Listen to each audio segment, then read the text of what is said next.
Well, since you are able to edit out all the stuff you don't like, I can speak honestly. I don't expect that we're going to avoid collapse.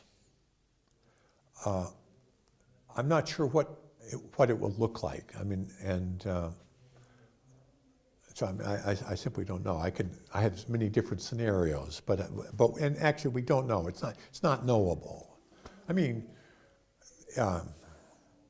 some huge volcano could blow up tomorrow in Indonesia, which reduces the agricultural output of the planet by 40 or 50% for 5 years. How do we know that could happen? It has happened several times in the past. So usually speaking, something which happened in the past could happen again, generally.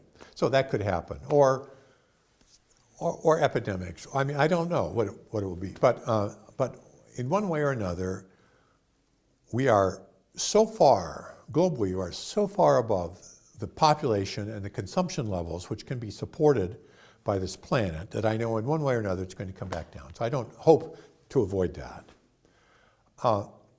I hope that it can occur in a civil way, and I mean civil in a special way, peaceful. Peace doesn't mean that everybody's happy, but it means that conflict isn't solved through violence, through force, but rather in other ways. And so that's what I hope for.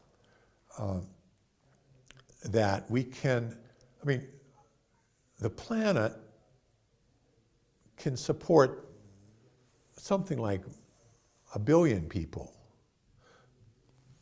maybe 2 billion, depending on how much liberty and how much material consumption you want to have. If you want more liberty and more consumption, you have to have fewer people. And conversely, you can have more people. I mean, we could even have 8 or 9 billion probably if we have a very strong dictatorship, which is smart. Unfortunately, you never have smart dictatorships. They're always stupid. So, but if you had a smart dictatorship and a low standard of living, you can have it. But we want to have freedom and we want to have a high sentence. So we're going to have 1 billion people. And we're now at 7, so we have to get back down. I hope that this can be slow, relatively slow, and that it can be done in a way which is relatively equal, so that people share the experience and you don't have a few rich, trying to force everybody else to deal with it. So those are my hopes. I mean, these are pretty pessimistic hopes, but I mean, that's what lies ahead. And